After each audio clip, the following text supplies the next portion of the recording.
come to the bold analysis. And as I said, that you keep it here in the bold because we shall be having exclusive coverage and analysis of the vetting of the cabinet nominees. So the first person to appear was Kindiki, Professor Kindiki.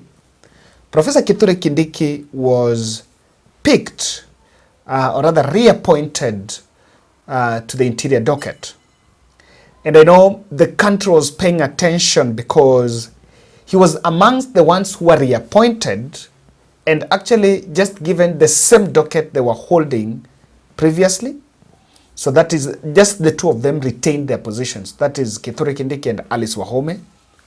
And again, the Ministry of Interior had backlash over violation of human rights during the Gen Z-led protests. So, of course, the country was paying attention to how the MPs were going to press to the corner the CS. Remember, there was an attempt earlier to ensure that the cabinet members that already had been vetted do not face that vetting, but the legal experts insisted that the constitution was clear, they had to face that panel again. However, in this, under the bold, what my desk was trying to figure out, and there's something I really wanted to get an answer to in that desk, two things. That through this vetting, how the minister is going to explain the resignation of the Inspector General of Police. I was paying attention to that. Because remember, I didn't analyze it. Yeah, it happened when I was at home. So I never analyzed it. But I think the Kindiki appearance there was going to give us, shed more light on it. And again, number two, in this desk, we were also paying attention to what exactly is the role of the CS on the protests management. What does the CS do when the protests in town and people are heading towards parliament? That is what I'm thinking. The people are heading towards parliament. If you're a CS, what does a CS do? So that even when we are taking our criticism in the doorstep of the CS, we know what exactly he was supposed to do and whether he did it or he didn't do it. So by the end of this podcast, we will get to understand that. So make sure you watch to the end because I have a very interesting, well-researched piece for you. But then, to my disappointment, or something that was expected, I realized that the vetting was just a formality. And the much of hard-pressing questions that I wanted to see, I was expecting someone would even play a video of a parent crying because of a child was killed to the CS so that CS can respond. But I didn't see much of that. In fact, the grilling took 2 hours and it was just some people sharing pleasantries. Just to understand, see that, just from the first question by Ichung'wa, listen to this question and what do you make of it? Ichung'wa is asking the CS, he was the first person to ask the CS a question. He's asking Kindiki why Kindiki did not designate a place where protesters can converge and protest. Assemble, demonstrate peaceably. And CS, you have seen in the recent past a lot of confrontations between members of the public and the police. And it's my view that principally why this has been so is because you have failed to designate picketing corners. And Kenyans imagine you can picket anywhere and everywhere, including in some areas that you consider restricted areas. I would want to hear what is it that you would intend to do if you are reappointed and approved by this committee to ensure that there are no more confrontations between members of the public who want to peaceably assemble and picket and the police. 2, there seems to have been a complete breakdown in administrative and security structures in the country. And I say that in view of when you came into office, the Shakahola massacre, where up to now we don't know how many Kenyans lost their lives in Shakahola. As if that is the problem. And again, there was an attempt to do that. Is there a specific place you can say that you can only protest here and you cannot protest here? You know, this is about the parliament invasion and all that. So from that question, and of course he also dragged in the issues of Shakahola, I realized there was a strategy to deviate and deflate the real concern that Kenyans were having with the CS. But the giant in the house was raised by two MPs, Junet Mohammed, the current minority leader, and Robert Mbui, who confronted Kindiki to give an explanation on the things that I really wanted to hear, those two questions. And the explanation on the role of the CS and why he was quiet. I wanted to watch this. I want to ask you a question, Professor, that what do you think makes you feel that you can serve in that docket again? Because why I'm asking that question is because if you look at what happened in the last 2 months in this country, the demonstrations and the kind of things that happened, in my view, you look like somebody who was lost. Your presence was not being felt. Your omnipresence was not being felt, if I may say so, because you could see abductions were happening, human rights abuses were happening, but the minister's voice was not being heard in that situation. What do you think, what makes you think that you can serve again in the same docket? But the next question is that you have also seen widely, you have been widely accused the last 2 months or the last 1 year that you've presided over human rights abuses from time you've been appointed CS till last month. Particularly what happened, for example, on 25th of July 2024. And also during the Azimio demonstrations last year. More than 75 Kenyans lost their lives. And last month also, more than 50 Kenyans lost their lives. So there's a feeling that the national police response to protest is stuck in the old way of doing things. So the question is, to what extent do you think ministerial responsibility for the brutality meted on Kenyans by security organs? At what level do you think you can take responsibility for that? What new ways are you going now to do to stop that? So my question is, in spite of all these abuses that have happened, in spite of all the problems that Kenyans have encountered, what is this new idea that you will employ this time if you are approved by this House? Because one of the things we are looking at, Professor, Chairman, is the suitability of the person to hold that office. What makes you think you are suitable in spite of all those problems that you have encountered the last 2 months?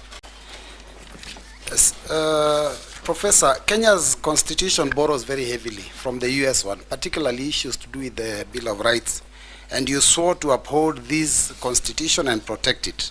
Recently, saw in the US that a gunman tried to shoot a presidential nominee and was actually brought down, but despite that, and even missed, but despite that, the head of Secret Service resigned their post. Now in Kenya, during your tenure as CS, over 100 Kenyans have been killed, murdered by the police. You know that maybe over 1,000 people have been injured, and property worth billions of shillings has been destroyed. Not to forget that a lot of Kenyans have also been abducted, and as we are talking, there are still people, families that are still looking for their loved ones. Now, we did see that the Inspector General of Police resigned. Do you think that as a CS, you should not also have taken responsibility, political responsibility for that failure that the resignation confirms, and also either resigned or declined the appointment? It's also important to note that during these demos that were held, a lot of people were shot, and there is clamor and request and for justice. So, Speaker, those are 3 questions. The first one, the Honorable Boy asked about whether I should have resigned. The example the member gave about US, where the candidate for presidency was nearly killed. raises a number of issues. One, he says the person who attempted that was killed. That demonstrates use of force, even in our local context, is allowed, because nobody raised issues with that criminal who was wanted to kill Donald Trump. He was shot dead without questions. Number two, the honorable member has said that the director of the Secret Service resigned, but also drew a parallel and said our IG also resigned. The minister did not resign in the US. I don't know why the Kenyan minister must resign. And nobody asked the minister to resign, because ministers don't instruct operations, they instruct policy. I can only resign if my policy instruction is unconstitutional or illegal. Then on the question of those, which requires me to conduct myself in a manner that brings honor to the nation and dignity to the office I hold. I have worked with officers at the headquarters, but I've also sat down in numerous meetings to work with officers at regional, county, and sub-county levels to make sure that we share decision-making processes and decision implementation processes. I believe, Mr. Speaker, the question has been directed to the events of the recent weeks. And I want to respond as follows. That the reason that I didn't talk every day is because the events the honorable member is referring to were mainly operational issues. The work of the minister, the Cabinet Secretary for Interior, as envisaged in Article 245 of the Constitution, is to give the organs of national security that fall under that ministry policy direction and policy guidance. And in particular, because we are talking about the police, Mr. Speaker, the police is under independent command. Article 245, paragraph 2. There are only two people who can give the Inspector General of Police directives. First, the Cabinet Secretary for Interior, but only on policy issues. Number two, the the Director of Public Prosecutions in matters in investigations of criminal activities. Other than that, operational matters are handled by the command of the National Police Service, and therefore the minister doesn't give operational directives.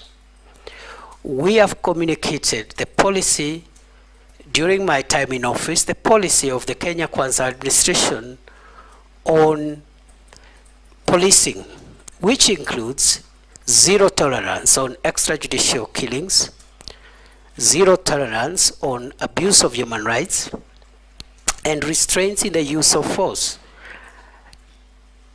Limited only, the use of force being limited only to cases contemplated in the Constitution and the National Police Service Act and the schedule thereto in the defense of life of the officer or the life of the people of Kenya.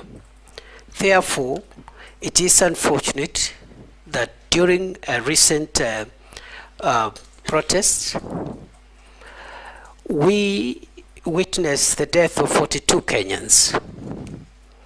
We also had injuries, 486 civilians and 385 police officers were injured.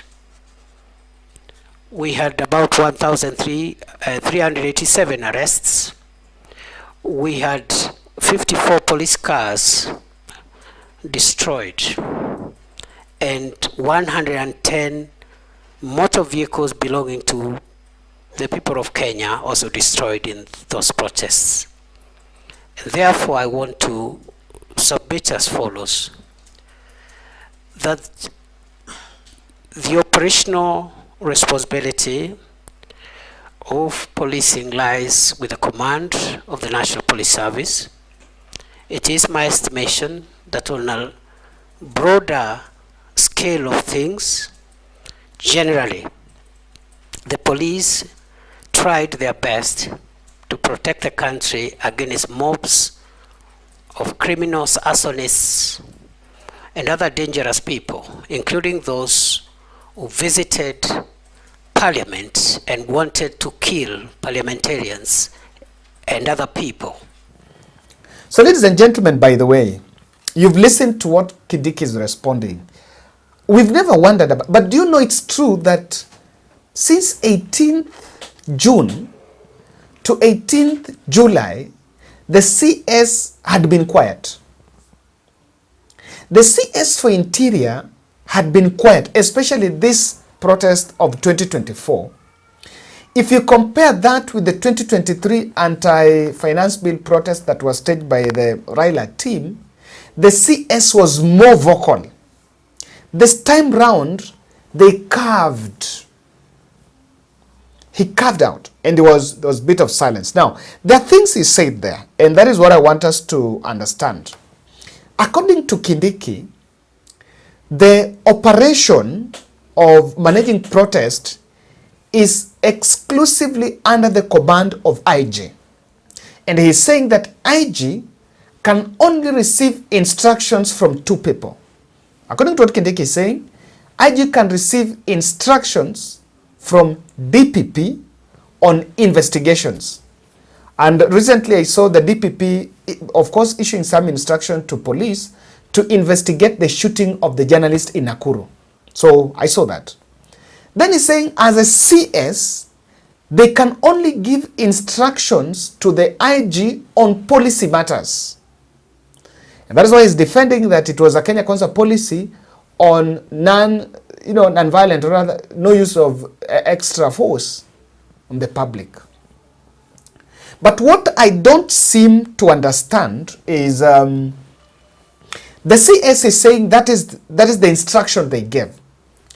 But I'm not seeing them coming out to condemn the abductions and the extrajudicial executions that has been effected in the country, that have been experienced in the country. And probably they're trying to portray an image here that the police command is independent. And that's where I differ. Yes, it is true that the 2010 Constitution envisioned an independent police. But truth be told, we said in this podcast we are very objective. Since independence, we've never had an independent police service. The police works on behalf of the national, of the president. Sadly, the president that is not supposed how to be. But in many instances, even during Uhuru Kenyatta era, the justice system was used at some point to settle political scores.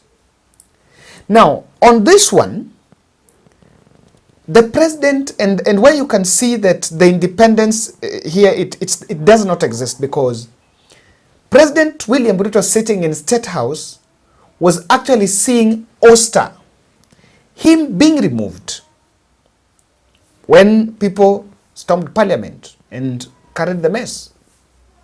It was an act of, president being removed. By that day, they could go to State House.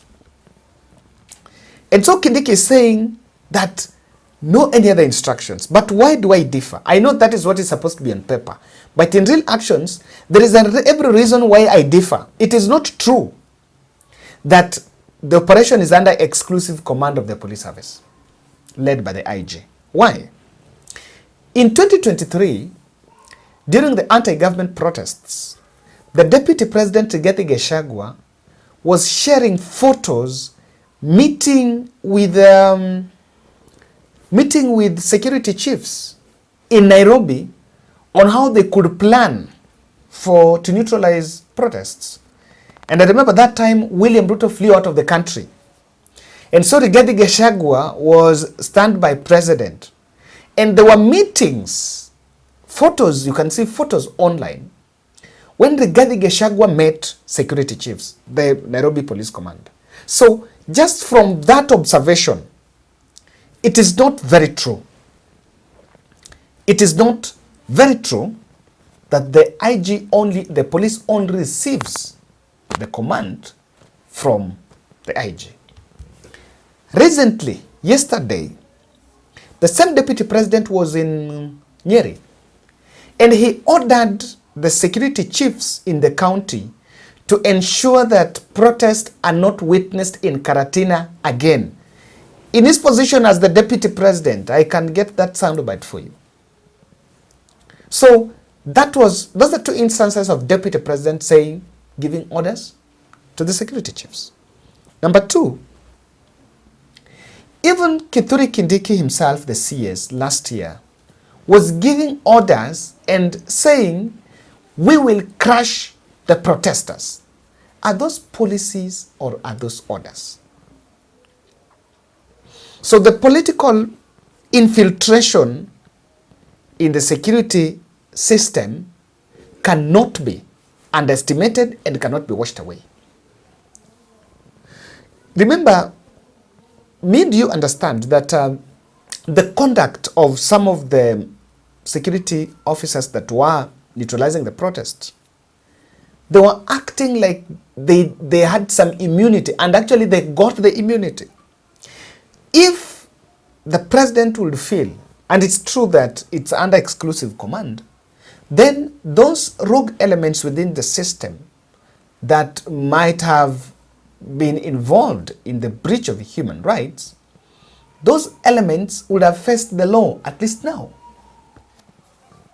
But the immune system, witness protection unit that is supposed to help and provide a conducive environment for the litigants to sue the state and have their witnesses to testify against some police elements, that witness protection unit is actually very weak and cannot protect the witnesses. And that's where the witnesses feel vilified. Remember, the Rex mother was saying that even the person who witnessed Rex, the very first moment, declined to testify because he's fearing for his life.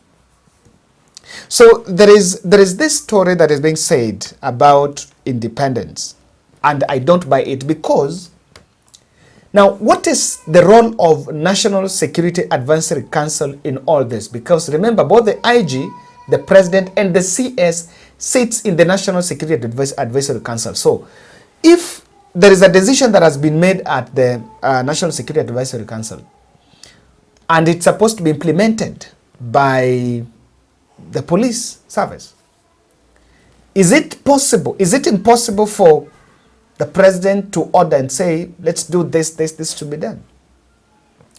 There is every reason to believe that, and I think I differ with the CS on this, that it is under the exclusive command of the IG. But there is an objective to this.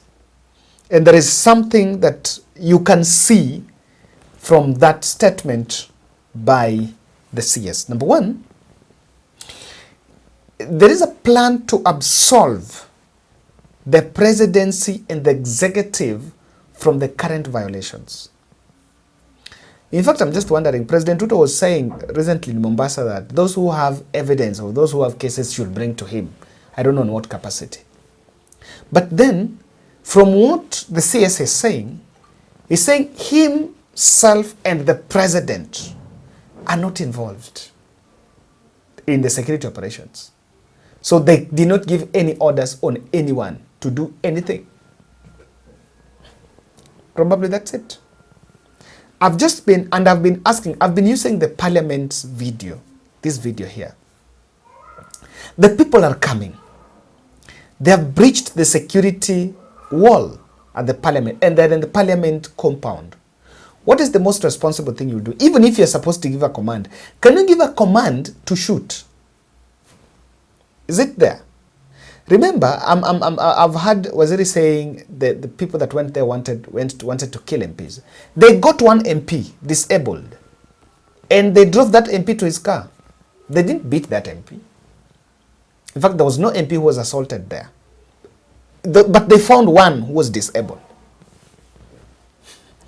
So it's a plan to absolve the president. Number two, from the way Kindiki is talking, IG Koome might have realized that the executive is going to throw him under the bus, even to the international community. And his resignation, if it was not forced, then it was a cautionary move that maybe this has happened, I'm going to carry this blame, and probably I am not alone giving these orders. So there are two things. If he left voluntarily the way it is the president reported, then he left as a precaution because he was going to carry the burden of the mess. But if he was also forced out, then probably it's a case of you being given instructions or being accused of the person who was the office which was the weakest link in the Nairobi operation.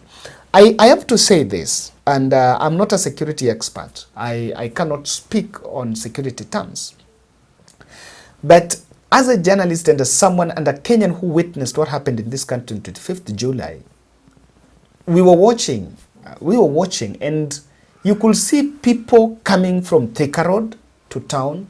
You could see another one coming from Waiyaki Way to town. That number that was in the CBD on 25th June, that was a very huge number. Even if you were to bring all the police officers in Nairobi to protect Parliament, I don't know, that number was very huge. So instead of this, I think we should really look at the power of the people.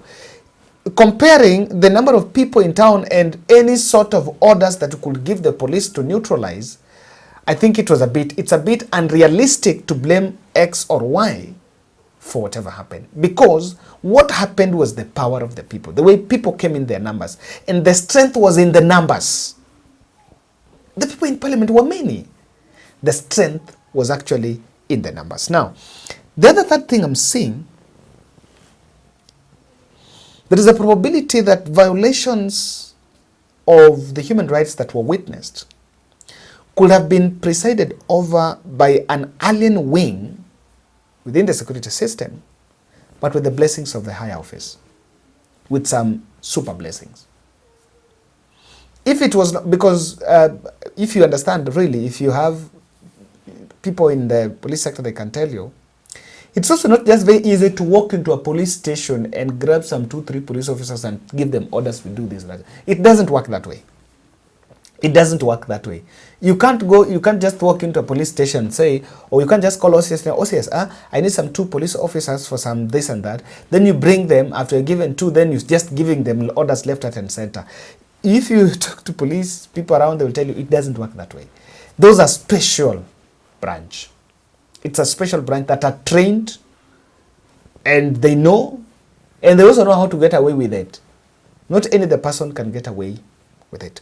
I also see, just looking at the presentation by Kindiki and the cautionary approach and the way he has responded to that question, Ruto has returned Kindiki to that docket, not probably on delivery or track record, but preserving secrets.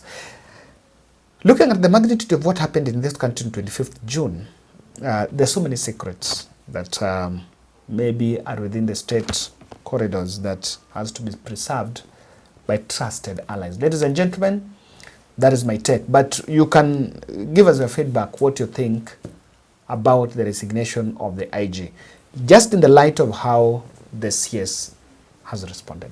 Thank you.